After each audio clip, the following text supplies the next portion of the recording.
नमस्कार, स्वागत है आप सभी का डीडी न्यूज के इस खास बुलेटिन एक्सप्रेस 100 में, जहां हम आपके लिए लेकर आते हैं राजनीति, मनोरंजन, देश दुनिया, खेल और व्यापार जगत की सभी बड़ी खबरों को एक्सप्रेस यानी कि फटाफट अंदाज में। मैं हूं आपके साथ भावना नैयर, तो देखिए खबरें तेज रफ्तार से।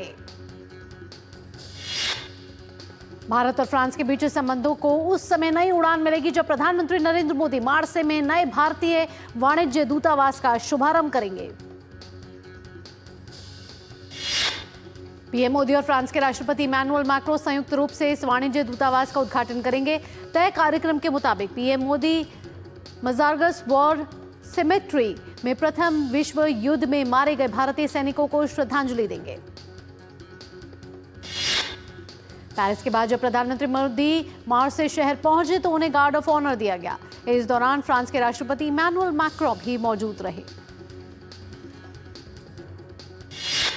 पीएम ने फ्रांस के ऐतिहासिक शहर मार्से पहुंचने पर एक्स पर जानकारी देते हुए कहा कि भारत की स्वतंत्रता की खोज में मार्से शहर का विशेष महत्व है। पीएम ने कहा कि मैं मार्से के लोगों और उस समय के फ्रांसीसी कार्यकर्ताओं का भी धन्यवाद कहना चाहता हूं, जिन्होंने मांग की थी कि वीर सावरकर को ब्रिटिशों को नौ सौंपा जाए।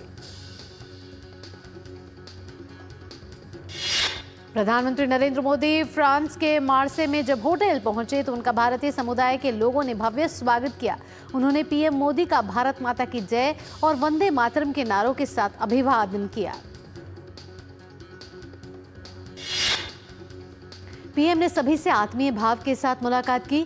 गौरतलब है कि फ्रांस में बड़ी संख्या में भारतीय समुदाय के लोग रहते हैं और वहां के विकास में एक अहम भागीदार भी हैं। प्रधानमंत्री नरेंद्र मोदी ने भारत फ्रांस सीईओ मंच को संबोधित किया। उन्होंने कहा कि भारत और फ्रांस केवल लोकतांत्रिक मूल्यों से ही नहीं जुड़े हुए हैं, बल्कि दोनों की दोस्ती की नींव विश्वास, नवाचार और जनकल्याण की भावना पर आधारित है। प्रधानमंत्री नरेंद्र मोदी ने कहा कि 2047 तक देशवासियों ने भारत को विकसित देश बनाने का लक्ष्य रखा है। पीएम मोदी ने सीईओ फोरम को भारत की विकास यात्रा में शामिल होने के लिए निमंत्रित किया। पीएम मोदी ने सीईओ फोरम को भारत की विकास यात्रा में शामिल होने के लिए निमंत्रित किया। पीएम ने कहा कि जब फ्रांस की टेक्नोलॉजी और भारत का टैलेंट मिलेगा तो सिर्फ व्यापारिक परिदृश्य पर ही नहीं बल्कि वैश्विक बदलाव भी होगा। प्रधानमंत्री ने कहा कि दुनिया की सबसे तेजी से बढ़ती प्रमुख अर्थव्यवस्था जल्द ही दुनिया की तीसरी सबसे बड़ी अर्थव्यवस्था बनने जा रही है। उन्होंने कहा कि वैश्विक मंच पर हमारी पहचान यह है कि आज भारत तेजी से एक पसंदीदा वैश्विक निवेश गंतव्य बन रहा है। पेरिस एआई एक्शन शिखर सम्मेलन में एआई फाउंडेशन का गठन करने का निर्णय हुआ। प्रधानमंत्री नरेंद्र मोदी ने फ्रांस के राष्ट्रपति इमैनुअल मैक्रों के साथ सह अध्यक्षता की। प्रधानमंत्री ने तकनीक को भरोसेमंद बनाने, पारदर्शिता अपनाने, डेटा और टैलेंट का पूल साझा करने, डेटा की प्राइवेसी, तकनीक के विविधीकरण, ग्लोबल साउथ के देशों के लिए तकनीक को और भी सुरक्षित, समावेशी बनाने और सहयोगात्मक दृष्टिकोण अपनाने पर जोर दिया। पीएम ने उन आकांक्षाओं को भी खारिज किया जिसमें एआई के प्रयोग में आने से रोजगार में कमी आने का अंदेशा जताया जा रहा है। पीएम ने कहा कि भारत में एआई क्षेत्र में कई अवसर हैं। देश के पास स्किल्ड युवा है, एआई क्षेत्र में स्टार्टअप है, निवेश और नवोन्मेष का अच्छा इकोसिस्टम है। सम्मेलन में प्रधानमंत्री ने कहा कि तकनीक और मशीन का उपयोग सदैव मानव कल्याण के लिए होता है। मशीनें कभी भी हावी नहीं हो सकती। वहीं फ्रांस के राष्ट्रपति इमैनुअल मैक्रों ने कहा और ये साझा हित के लिए ओपन सोर्स एआई का होना जरूरी है। प्रधानमंत्री नरेंद्र मोदी ने अपनी फ्रांस यात्रा के दौरान पेरिस में आयोजित एआई सम्मेलन से इतर अमेरिकी राष्ट्रपति, उपराष्ट्रपति जेडी वांस से भी मुलाकात की। मुलाकात के दौरान दोनों नेताओं के बीच साझा हितों के विभिन्न मुद्दों को लेकर बातचीत हुई। प्रधानमंत्री नरेंद्र मोदी ने पेरिस में एआई सम्मेलन से इतर एस्टोनिया के राष्ट्रपति अलार कारिस के साथ द्विपक्षीय बातचीत की। दोनों नेताओं ने व्यापार, आईटी, डिजिटल, नवाचार, संस्कृति, पर्यटन, साइबर सुरक्षा और अन्य क्षेत्रों में भारत और एस्टोनिया के बीच बढ़ती साझेदारी का स्वागत किया। एआई एक्शन समिट में अमेरिकी उपराष्ट्रपति ने प्रधानमंत्री मोदी के एआई विचारों की जमकर सराहना की उन्होंने प्रधानमंत्री नरेंद्र मोदी का समर्थन करते हुए कहा कि एआई वैश्विक उत्पादकता को बढ़ाएगा, न कि इंसानों को प्रतिस्थापित करेगा। फ्रांस के विदेश मंत्री जीन नोएल बरोट ने भारत और फ्रांस को मजबूत साझेदार बताया। उन्होंने कहा कि तकनीक और आर्टिफिशियल इंटेलिजेंस इस रिश्ते के अहम पहलू हैं। उन्होंने डिजिटल सार्वजनिक बुनियादी ढांचे में भारत के विकास और एआई को सभी के लिए सुलभ बनाने के काम का भी सराहना की। बेंगलुरु में चल रहे एशिया के सबसे बड़े एयर शो एरो इंडिया 2025 के तहत रक्षा मंत्री राजनाथ सिंह आज मित्र देशों के रक्षा मंत्रियों के साथ द्विपक्षीय बैठक करेंगे। भारतीय नौसेना विमानन के भविष्य की आवश्यकताओं को लेकर आत्मनिर्भर भारतीय नौसेना विमानन में परिवर्तन 2047 और इससे जुड़े पारिस्थितिकी तंत्र पर एक सेमिनार आयोजित किया जाएगा। रक्षा मंत्री राजनाथ सिंह इस आयोजन में शामिल हुए अन्य देशों के प्रतिनिधियों के सम्मान में आयोजित समारोह को संबोधित करेंगे। साथ ही भारत की हवाई शक्ति का भी प्रदर्शन किया जाएगा। महाकुंभ में आज माघ पूर्णिमा के पावन अवसर पर ब्रह्म मुहूर्त से श्रद्धालु त्रिवेणी संगम में आस्था की डुबकी लगा रहे हैं। महाकुंभ के दौरान माघ पूर्णिमा का स्नान विशेष रूप से पुण्य लाभ देने वाला माना जाता है। 13 जनवरी से अब तक करीब 46 करोड़ श्रद्धालु स्नान कर चुके हैं। मां गंगा, मां यमुना और अदृश्य मां सरस्वती के पवित्र संगम में श्रद्धा और आस्था से ओतप्रोत साधु संत, श्रद्धालु, कल्पवासी, स्नानार्थी और गृहस्थ आस्था की डुबकी लगा रहे हैं। महाकुंभ को लेकर प्रशासन ने अपनी तैयारी पूरी कर ली है। क्राउड मैनेजमेंट से लेकर यातायात तक को लेकर विशेष रणनीति बनाई गई है। प्रयागराज की सीमा पर बने पार्किंग स्थलों को प्रभावी रूप से संचालित किया जा रहा है। 5 लाख से अधिक की क्षमता की वाहन पार्किंग व्यवस्था है। यातायात अव्यवस्था से बचने के लिए सार्वजनिक और निजी वाहनों के लिए निर्दिष्ट पार्किंग स्थल चिन्हित किए गए हैं, ताकि श्रद्धालुओं को पैदल स्नान घाट तक पहुंचने में कोई परेशानी न हो। स्नानार्थियों की यात्रा को सुगम बनाने में जुटी योगी सरकार ने माघ पूर्णिमा पर श्रद्धालुओं के लिए रोडवेज ने एक अतिरिक्त व्यवस्था की है। श्रद्धालुओं को घर वापसी के लिए 1200 रोडवेज बस आरक्षित की गई हैं, जिससे हर 10 मिनट में श्रद्धालुओं को बस मिलेगी। श्रद्धालुओं को मेला स्थल पहुंचाने के लिए 750 शटल बसें मौजूद हैं। श्रद्धालुओं को हर 2 मिनट में शटल बस की सुविधा मिलेगी। वहीं श्रद्धालुओं के आवागमन पर प्रशासन द्वारा कड़ी नजर रखी जा रही है। टोल और आसपास के जनपदों से भी जानकारी प्राप्त कर कुशल समन्वय स्थापित किया जा रहा है। वहीं स्थानीय प्रशासन ने लोगों से सोशल मीडिया पर गलत जानकारी न फैलाने की अपील की है। महाकुंभ में माघ पूर्णिमा के अवसर पर उत्तर प्रदेश के मुख्यमंत्री योगी आदित्यनाथ मेला क्षेत्र की बारीकी से निरीक्षण कर रहे हैं। उन्होंने सुबह 4 बजे से ही वॉर रूम में बैठकर निगरानी की। योगी आदित्यनाथ का स्पष्ट आदेश है कि मेला क्षेत्र और प्रयागराज शहर में किसी भी स्नानार्थी, श्रद्धालु, कल्पवासी या आम नागरिक को किसी प्रकार की असुविधा ना हो। योगी आदित्यनाथ ने माघ पूर्णिमा के अवसर पर पवित्र स्नान करने आए सभी श्रद्धालुओं को शुभकामनाएं दी। उन्होंने लिखा कि आज पवित्र त्रिवेणी में पुण्य स्नान हेतु पधारे सभी पूजा और पूज्य साधु संतों, धर्माचार्यों, कल्पवासियों और श्रद्धालुओं का हार्दिक अभिनंदन। वित्त मंत्री निर्मला सीतारमण ने कल लोकसभा में बजट पर चर्चा का जवाब दिया। उन्होंने बजट बनाने के पहले से कहीं अधिक चुनौतीपूर्ण बताया। वित्त मंत्री ने कहा कि बजट में बदलते भारत को विकसित भारत बनाने पर जोर दिया गया है। वित्त मंत्री ने देश की मजबूत होती अर्थव्यवस्था पर जानकारी देते हुए कहा कि मौजूदा वित्तीय वर्ष में देश की अर्थव्यवस्था वास्तविक रूप से 6.4% की दर से वृद्धि करेगी, जिससे आने वाले समय में नागरिकों को लाभ मिलेगा। साथ ही उन्होंने कहा कि 2008 में जहां भारत की अर्थव्यवस्था फ्रेजाइल 5 में शामिल हो गई थी, वहीं हमारी सरकार में महामारी के बाद अर्थव्यवस्था ने तेज गति से विकास किया है। संत रविदास जी की आज जयंती है। संत गुरु रविदास भारत के एक महान संत, कवि, समाज सुधारक और ईश्वर के अनुयायी रहे। रविदास एक महान संत और कवि थे, जिनका भक्ति आंदोलन में अहम योगदान था। इन्होंने समाज से विभाजन को दूर करने और व्यक्तिगत आध्यात्मिक आंदोलन को बढ़ावा देने पर जोर दिया। राष्ट्रपति द्रौपदी मुर्मू ने गुरु रविदास जयंती के शुभ अवसर पर देशवासियों को शुभकामनाएं देते हुए संत रविदास ने मानवता की सेवा को अपना ध्येय बनाया। वे धर्म तथा जाति के भेदभाव को मिटाने और समाज में एकता लाने के लिए समर्पित रहे। गृह एवं सहकारिता मंत्री अमित शाह ने भी रविदास जी की जयंती पर उन्हें याद किया। उन्होंने कहा कि पूज्य रविदास जी ने भक्ति आंदोलन में अपनी कविताओं और भजनों से सामाजिक एकता और बंधुत्व का संदेश दिया। दिल्ली विधानसभा चुनाव परिणाम के बाद अब सरकार बनाने को लेकर मंथन चल रहा है। बहुमत हासिल करने के बाद भारतीय जनता पार्टी में विधायकों और शीर्ष नेतृत्व के बीच बैठकों का दौर जारी है। आप संयोजक अरविंद केजरीवाल ने पार्टी में एकजुटता का संदेश देने के लिए पंजाब के पार्टी विधायकों की आनंद फानंद में बैठक बुलाई। बैठक से बाहर आने के बाद पंजाब सीएम समेत उनके सभी नेता एक सुर में पंजाब को मॉडल प्रदेश बनाने की बात करते हुए ये दावा करते हुए रहे कि सभी विधायक एकजुट हैं।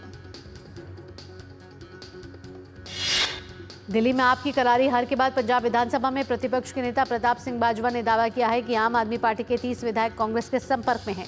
इसके बाद सियासी घमासान शुरू हो गया। वहीं भाजपा का कहना है कि भगवंत मान के सिर्फ भ्रष्टाचार और असफलता का ठीकरा फोड़ केजरीवाल खुद पंजाब का मुख्यमंत्री बनने के लिए रास्ता तलाश रहे हैं। राज्यसभा सांसद स्वाति मालीवाल ने अरविंद केजरीवाल पर जोरदार हमला करते हुए कहा कि पंजाब को आप एटीएम की तरह लूट रही है। केजरीवाल अपनी राजनीति को बचाने के लिए पंजाब का इस्तेमाल कर रहे हैं। महान वैज्ञानिक चार्ल्स डार्विन की आज जयंती है। डार्विन के जैव विकास सिद्धांत यानी थ्योरी ऑफ एवोल्यूशन की बदौलत विज्ञान ने एक बहुत बड़ी छलांग लगाई। डार्विन ने 1859 में on the origin of species नामक पुस्तक प्रकाशित की, जिसमें प्राकृतिक चयन के मामले का वर्णन किया गया था। नई दिल्ली इन दिनों लाल, सफेद, पीले, बैंगनी, गुलाबी और नारंगी रंग के खिलते ट्यूलिप के जीवंत रंगों से सजी हुई है। एनडीएमसी के प्रमुख क्षेत्रों में ट्यूलिप अब पूरी तरह से खिल चुके हैं और इन्हीं रंगों की शानदार छटा बिखेर रहे हैं। एक्सप्रेस 100 में वक्त हो चला एक छोटे से ब्रेक का। ब्रेक के बाद भी रफ्तार भरी खबरों के सिलसिले को यूं ही जारी रखेंगे। आपका ही मजा आएगा। देखते रहिए डीडी न्यूज।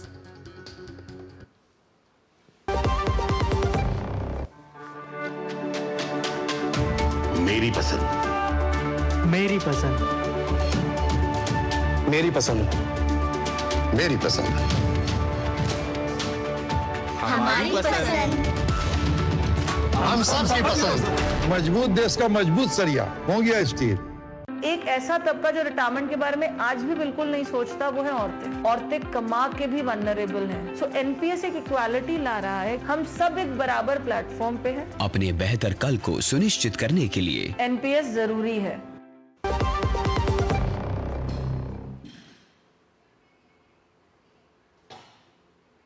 ब्रेक के बाद आपका स्वागत है। आप देख रहे हैं एक्सप्रेस 100 और आइए एक बड़ी खबर का रुख कर लेते हैं। इस समय सीबीआई ने दिल्ली परिवहन विभाग के 6 लोगों को गिरफ्तार किया है। जी हां, दिल्ली में भ्रष्टाचार के खिलाफ बड़ी कार्रवाई इस समय की गई है। गिरफ्तार लोगों पर करप्शन का आरोप है। 6 लोगों को गिरफ्तार किया है। दिल्ली परिवहन विभाग के ये 6 अधिकारी हैं जिनको सीबीआई ने गिरफ्तार किया है। तो आपको बता दें कि भ्रष्टाचार के खिलाफ बड़ी कार्रवाई इस समय दिल्ली में की जा रही है। सीबीआई ने 6 परिवहन विभाग के कर्मचारियों को गिरफ्तार किया है। आगे भी आपको अपडेट देते रहेंगे, लेकिन फिलहाल इस वक्त की बड़ी खबर दिल्ली से ये आ रही है कि सीबीआई ने बड़ा एक्शन लिया है भ्रष्टाचार के खिलाफ और परिवहन विभाग के 6 कर्मचारियों को इस समय हिरासत में ले लिया है। और भ्रष्टाचार के खिलाफ ये बड़ी कार्रवाई करते हुए सीबीआई सुबह सुबह नजर आ रही है, जहां 6 कर्मचारियों को दिल्ली परिवहन विभाग के 6 कर्मचारी हैं जिनको गिरफ्तार किया गया है। और ये 6 कर्मचारियों पर भ्रष्टाचार का आरोप है। परिवहन विभाग में इन्होंने भ्रष्टाचार के आरोपी हैं ये, जिनको सीबीआई ने इस समय गिरफ्तार किया है। और आपको बता दें कि सीबीआई इस समय एक्शन मोड में नजर आ रही है, बड़ी कार्रवाई करते हुए दिल्ली परिवहन विभाग के 6 कर्मचारियों के खिलाफ। और भ्रष्टाचार का आरोप इन गिरफ्त लोगों पर है। नीरज इस समय हमारे साथ फोन लाइन पर जुड़ गए, हमारे संवाददाता नीरज से ज्यादा जानकारी ले लेते हैं। नीरज, क्या है ताजा अपडेट? दिल्ली परिवहन विभाग के 6 कर्मचारी गिरफ्तार हो गए, सीबीआई एक्शन मोड में नजर आ रही है।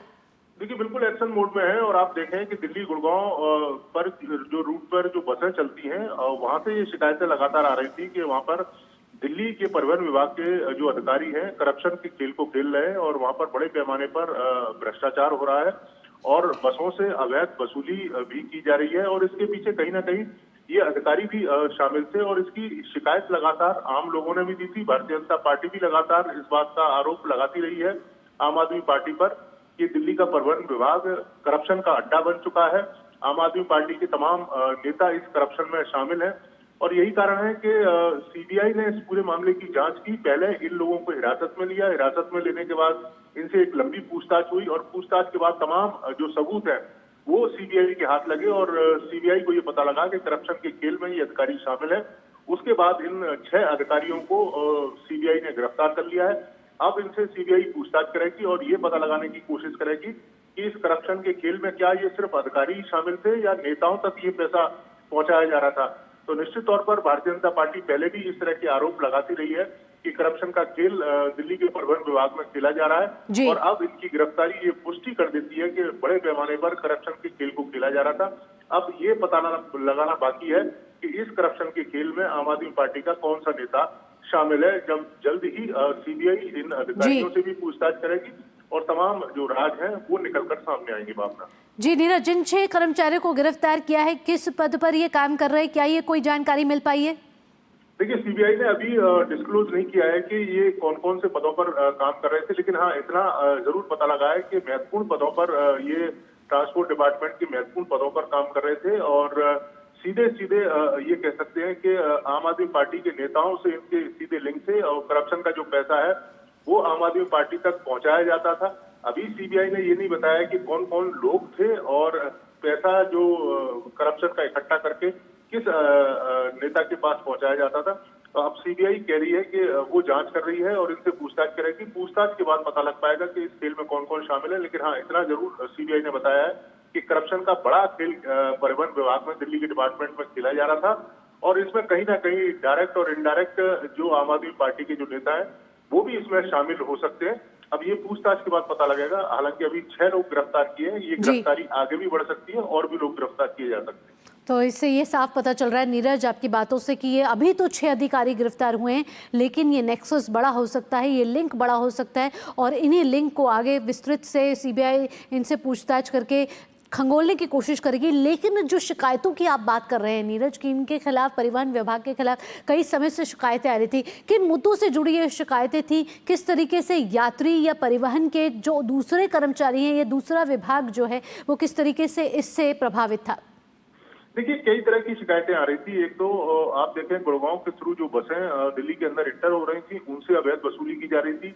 इसके अलावा जो दिल्ली खासतौर से ट्रांसपोर्ट डिपार्टमेंट की बसें थी उनमें भी अगर तमाम लापरवाही के आरोप आ रहे थे तो उनसे भी पैसा लेकर उन आरोपों को दरकिनार कर दिया जा रहा था। तो इस तरह का करप्शन का जो खेल है वो दिल्ली के अंदर खेला जा रहा था और बड़े पैमाने पर, चूंकि आपको भी पता है कि दिल्ली के अंदर दूसरे राज्यों की जो बसें हैं बहुत बड़ी संख्या में दिल्ली के अंदर आती हैं और उनसे अगर अवैध वसूली की जाती है या उन पर किसी तरह की जो टैक्स है या ये बताया जाता है कि आपकी गाड़ी में फिटनेस की कमी है, आपकी गाड़ी में ये तमाम चीजों की कमी है और उसके बाद उन पर तमाम तरह के दबाव बनाकर और करप्शन का जो पैसा है वो इकट्ठा किया जाता था। 6 नंबर की पुलिस दिल्ली के ट्रांसपोर्ट डिपार्टमेंट के जो अधिकारी हैं या कर्मचारी हैं उनको बोला जाता था और कहीं ना कहीं ये बड़ा एक खेल था, काफी लंबे समय से ये चल रहा था। अब सीबीआई परत दर परत इस खेल को उजागर करेगी और पता लगाने की कोशिश करेगी इस करप्शन के खेल में क्या ये सिर्फ 6 ही शामिल है या और भी लोग शामिल है या जो पैसा जाता था क्या नेताओं तक पहुंचता था। तो ये तमाम सवाल हैं जिनका जो उत्तर है वो सीबीआई जल्द ही निकालेगी। तो नीरज, बड़ा पर्दाफाश जल्द हो सकता है सीबीआई के द्वारा, लेकिन आपसे ये भी पूछना चाहेंगे कि आप सरकार पर लगातार भ्रष्टाचार के आरोप लगते रहे हैं। आप दिल्ली परिवहन के 6 अधिकारी जो है वो गिरफ्तार किए गए हैं और कहा जा रहा है कि आपके नेताओं के साथ इनके कहीं ना कहीं लिंक जुड़े हो सकते हैं। तो आप सरकार पर भी एक बड़ा कहीं ना कहीं ये धब्बा लगता हुआ, इससे पहले भी आप सरकार के कई मंत्री शराब घोटाला हो, भ्रष्टाचार के मामले हो, उसमें लिप्त नजर आए हैं। देखिए, बिल्कुल आरोप है, कई तरह के आरोप हैं। जल बोर्ड के आरोप लगे, टैंकर माफियाओं के थ्रू किस तरीके से उन्होंने दिल्ली के अंदर पानी की सप्लाई की उसके तमाम आरोप लगे। आपने देखा है कि मेडिकल को लेकर खासतौर से मोहल्ला क्लिनिक है उनमें करप्शन के जो तमाम आरोप है वो लगे। शराब नीति जो दिल्ली की आई थी उसमें करप्शन के सीधे सीधे आरोप है और ये भी पता लगा कि 100 करोड़ की साउथ लॉबी से जो रकम हासिल की गई थी उनका प्रयोग चुनावों में भी किया गया था। अब ये परिवहन जो दिल्ली का परिवहन विभाग है उस पर भी करप्शन के आरोप लगे हैं। तो कोई विभाग ऐसा छूटा नहीं है जहां पर इसके करप्शन के जो आरोप हैं या कारनामे हैं जनता के सामने नहीं आए हों। अब सीबीआई परत दर परत इस पूरे मामले का खुलासा कराएगी। निश्चित तौर पर आम आदमी पार्टी जिन उद्देश्यों को लेकर दिल्ली के अंदर आई थी, दिल्ली की जो जनता है उन्होंने उनको सिर पर बैठाया था, लेकिन धीरे धीरे उन तमाम उद्देश्यों को धज्जियां आम आदमी पार्टी ने उड़ाई और आप देखें कि जनता की तमाम उम्मीदों पर ये जो लोग हैं खड़े नहीं उतरे, तमाम करप्शन का खेल खेलते रहे और यहाँ तक कि इनके खुद जो साथी रहे हैं जब ये सरकार में आए थे, उन साथियों ने भी तमाम आरोप लगाए जी नीरज, कि करप्शन का खेल अरविंद केजरीवाल और उनकी सरकार कर रही है। अब ये करप्शन का एक नया मामला आया है, सीबीआई परत दर परत इस पूरे मामले का खुलासा। बिल्कुल, तो सीबीआई परत दर परत इस मामले की जानकारी हासिल करेगी। 6 अधिकारी दिल्ली परिवहन विभाग से इस समय गिरफ्तार किए जा चुके हैं। भ्रष्टाचार पर इन पर आरोप है। नीरज हमें तमाम जानकारी इस समय पहुंचा रहे थे। नीरज, तमाम जानकारियों के साथ आपका बहुत बहुत धन्यवाद। और एक्सप्रेस 100 में आगे बढ़ेंगे, रफ्तार भरी खबरों के सिलसिले को बढ़ाते आगे। वित्त मंत्री निर्मला सीतारमण ने कहा है कि आर्थिक बुनियाद मजबूत रहने से देश की अर्थव्यवस्था तेजी से पटरी पर लौट रही है।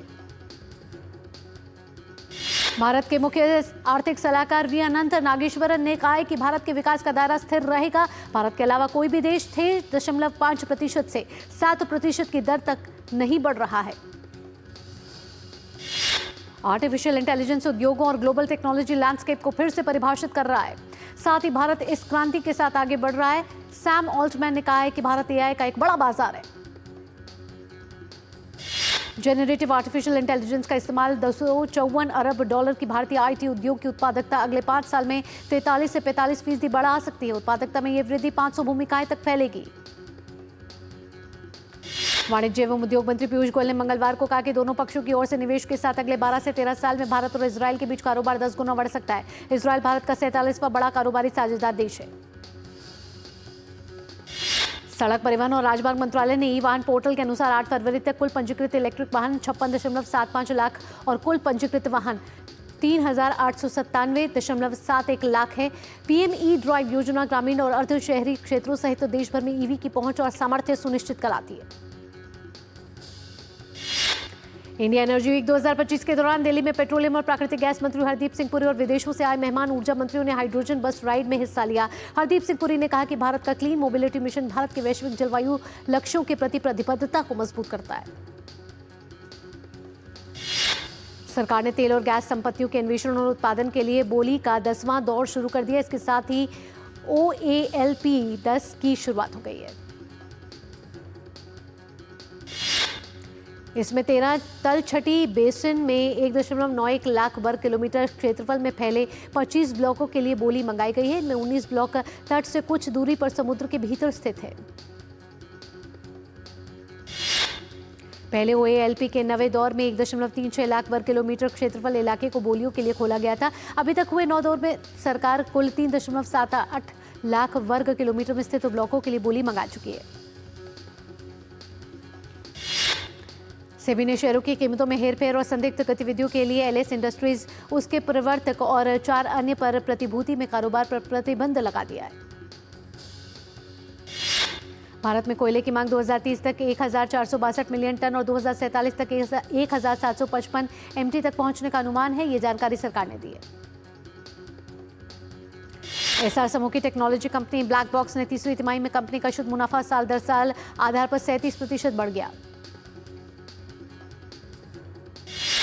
वित्त वर्ष 2025 में 1 अप्रैल से 10 फरवरी के बीच शुद्ध प्रत्यक्ष कर संग्रह 14.7% बढ़कर 17.8 लाख करोड़ रुपए हो गया।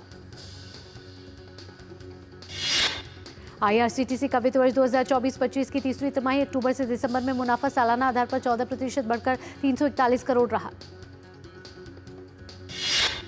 बोलीविया में तीव्र बारिश से आई बाढ़ के कारण 24 लोगों की मौत हो गई और सैकड़ों लोग बेघर हो गए।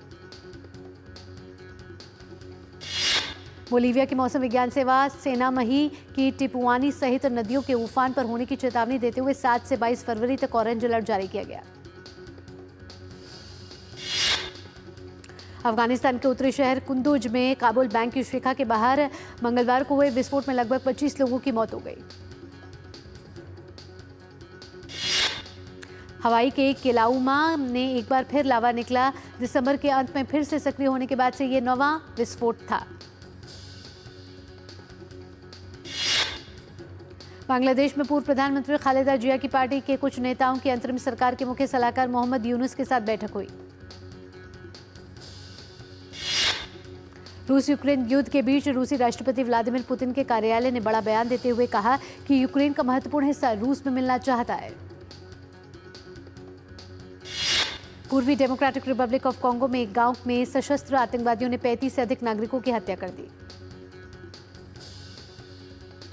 अल्पसंख्यकों के खिलाफ आईएसआईएस द्वारा किए गए अपराधों पर देश के पहले अदालती मामले में एक स्वीडिश अदालत ने सीरिया में यजीदी महिलाओं और बच्चों को अपने घर में गुलामों के रूप में रखने के लिए एक महिला को 12 साल जेल की सजा सुनाई। यूक्रेन के राष्ट्रपति वोलोदिमीर ज़ेलेंस्की का कहना है कि युद्ध रोकने के लिए रूस से क्षेत्रों की अदला बदली के लिए तैयार है।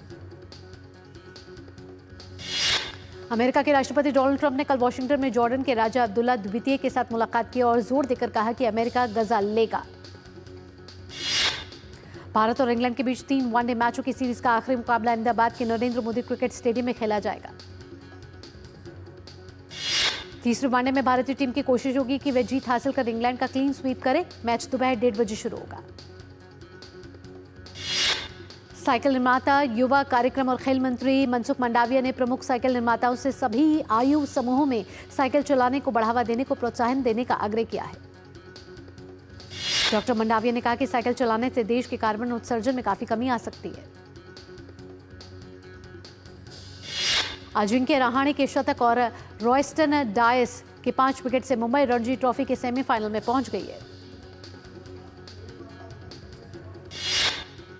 इसी के साथ एक्सप्रेस में फिलहाल इतना ही। देश और दुनिया की बड़ी और अहम खबरों के लिए आप देखते रहिए जीजी न्यूज। मुझे दीजिए अनुमति। नमस्कार।